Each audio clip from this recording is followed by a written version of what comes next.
Kemarin sidang mediasi antara Nikita Mirzani dan Dr. Reza Gladys digelar. Menariknya keduanya sama-sama tidak hadir.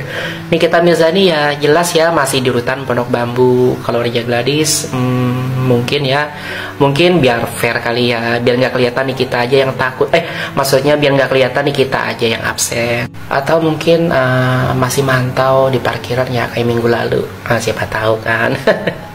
Yang pasti mediasi akan dilanjutkan pada tanggal 1 Juli 2025, mempertemukan para prinsipal langsung. Tapi sebelum itu kita dapat cuplikan dua kubu kuasa hukum yang cukup menarik. Satu hal yang terpenting, tanggal 24 itu kunci dari masalah ini. Ada tidaknya tindak pidana pemerasan tanggal 24 nanti akan terungkap. Oke? Selama ini saya sudah nyatakan tidak pernah ada tindak pidana pemerasan. Semua akan terungkap, terbukti pada saat proses pembacaan dakwaan tanggal 24. Oke? Itu yang paling kalau perjanjian lisan seharusnya tidak ada yang boleh tertekan seperti kami sampaikan. Nah, kemudian lanjutannya adalah dilakukan mediasi lanjutan tanggal 1 Juli.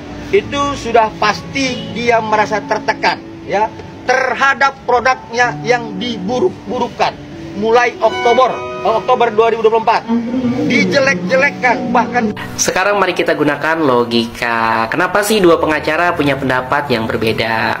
Wajar guys, karena masing-masing membela klien. Kalau sama ya nggak perlu sidang. Tapi kita bisa tarik garis logikanya ya. Ini kronologi berdasarkan narasi kuasa hukumnya Dr. Reza Gladys dan berdasarkan cuplikan-cuplikan rekaman suara yang beredar. Jadi pada Oktober 2024 Nikita Mirzani dikatakan membahas bahkan disebut-sebut menjelek-jelekan produk Reza Gladys di media sosial. Kemudian Reza Gladys tidak melapor polisi ya, tidak memblokir dan tidak membuat klarifikasi terbuka. Malah berkomunikasi dengan Dr. Oki. Dari Dr. Oki, Reza dapat syarat ya. Ini menurut pengakuan dari kuasa hukumnya Dr. Reza Gladys. Bahwa untuk menghentikan ini semua sumpel aja mulut si NM. Itu inti dari percakapan dalam video tersebut. Terima kasih. Jadi kata pengacaranya Dr. Reza Gladys, kalau Nikita Mirzani mau diam, selesaikan secara damai ya kasih uang aja, gitulah intinya ya. Setelah itu Reza Gladys memilih sendiri untuk berkomunikasi dengan Mail ya, asisten Nikita Mirzani. Dan disitulah terjadi negosiasi, deal-dealan, dan transfer. Logika sederhananya begini teman-teman, kalau sejak awal kamu merasa ini adalah tekanan atau pressure ya, dan kamu sadar akan dimintai uang ya, kenapa sih masih mau melanjutkan komunikasi? Bukankah kamu masih punya kehendak bebas ya untuk berhenti? Kalau kamu tahu jalan itu berbahaya ya, lalu kamu tetap memilih jalan itu. Terus di ujung jalan kamu teriak, saya dipaksa melewati jalan ini. Apakah kamu benar-benar korban? Jadi guys, di dalam hukum perdata maupun pidana, kehendak bebas dan kesadaran dalam mengambil keputusan itu adalah kunci utama. Dan ini sangat menarik ya, karena justru pihak dari Dr. Reza Gladys menyambung komunikasi dengan Mail atas saran Dr. Oki. Kemudian melanjutkan pembicaraan bahkan sampai transaksi. Jadi pertanyaan reflektifnya, apakah ini pemaksaan atau keputusan sadar untuk menyelesaikan masalah dengan cara damai versi mereka? Dan semua itu pasti akan diuji ya, bukan oleh netizen atau konten kreator, tapi oleh hakim di ruang sidang. Tugas kita gunakan logika bukan emosi. Karena kalau setiap keputusan yang kita ambil sendiri disebut tekanan, ya hidup ini bakal penuh drama tanpa skrip. Betul. Karena asal usul, kan tadi saya bilang dari pembukaan, asal usul uang kan dari dia. Betul nggak? Betul. Karena Nikita ngoceh-ngoceh kan gitu. Akhirnya dia berusaha cari orang melalui Oki, melalui Mail untuk nutup mulut Nikita. Itu kan hierarkinya. Ya. Sehingga adalah kesepakatan 4M tersebut kan gitu. Ya. Nah, uang ini uang siapa? Uang bagaimana? Perolehnya dari mana? Sumbernya dari apa? Kan begitu dong. Kenapa di ujungnya dituduh TPPU? Betul nggak? Jadi, betul lah. Jadi ini bisa jadi bumerang buat setelah ya Bang. Sudah pasti, makanya Bang Fahmi itu kan pede. Iya, siap Bang, siap Bang. Terus menurut Abang kenapa sih kalau memang yang biasa kita tahu ya, ketika kita, maksudnya saya yang memberi uang untuk dicuci itu, saya kena dan yang mencuci itu kena. Tapi kenapa kok di dalam kasus ini kok si yang memberi uang itu kok nggak kena, Bang? Ya, karena Assalamualaikum warahmatullahi wabarakatuh. Jumpa lagi dengan Mr. DJ Sang Lawyers, guys, update terkait masalah perkara NM. Untuk perkara pidana barusan Bang Fahmi kasih update. Jadi rencana sidang pidananya itu tanggal 24 Juni 2025. Beliau meminta kepada kita, mohon doanya, mohon supportnya, kalau bisa tanggal 24 hadir ya, memberikan dukungan terhadap Aminiki, karena pada saat sidang pertama nanti pembacaan dakwaan, Bang Fahmi akan memberikan kejutan, guys. Kejutan seperti apa? Tentunya kalian harus hadir pada tanggal 24 Juni 2025, sidang pertama Aminiki dengan agenda dakwaan dari jaksa penuntut umum ya.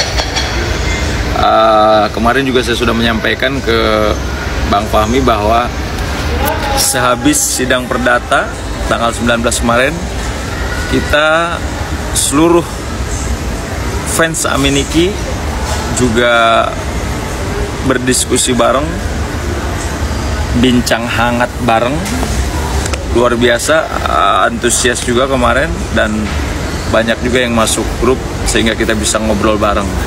Di dalam obrolan tersebut banyak sekali yang kita bahas berkaitan dengan proses penegakan hukum dari Aminiki gitu.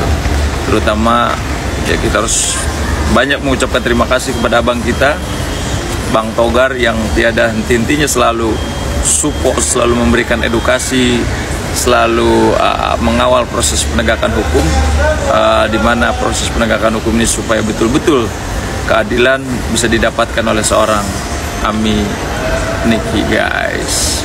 Oke, mungkin itu aja yang bisa saya sharing buat rekan-rekan.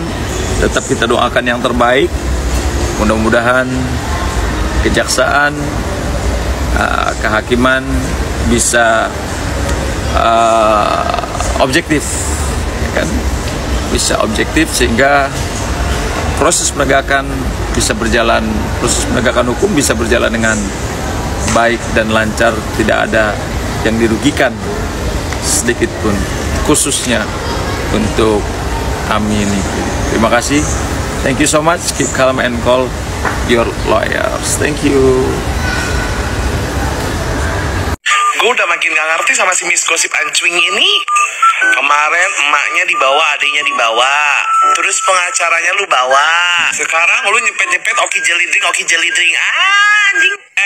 Cat, kata lu seru sih Miss Gosip. Gue bilang sih gue gedek tuh kalau liatnya tau gak. Gue kan salah satu yang sayang sama si Nikmir nih, gedek banget tau gak. Dan lu tau gak Cat sih, orang yang gak suka sama Nikmir pun ngedengar celotehannya si Miss Gosip itu, aduh mereka sendiri juga gak kuat tuh ngeliatnya. Soalnya tuh orang bener-bener udah kurang ajar banget tuh Cat. Nah gue mau nanya nih Cat sama lu Cat. Kan gue tahu nih ya, lu dan pihak keluarganya Nikmir itu lagi sibuk ngurusin permasalahan Nikmir. Nah kalau seandainya kita nih, ya istilahnya yang masih sayang sama Nikmir, yang ngedukung Nikmir, pengen ngelaporin si Miss Gosip itu gimana caranya sih Cat? Yang gue dengar katanya kalau kita punya organisasi mengatasnamakan fans kita Mirzani dalam hal yang positif ya, bukan hal-hal yang tidak positif. Lalu itu sah, badan usahanya ada, lalu juga ada surat kuasa dari pihak keluarga dari Nikmir untuk melaporkan Miss Gosip ini. Katanya itu bisa nggak sih Cat? Soalnya gini loh, soalnya itu orang udah bener-bener keterlaluan sama Miss Gosip ini loh Cat.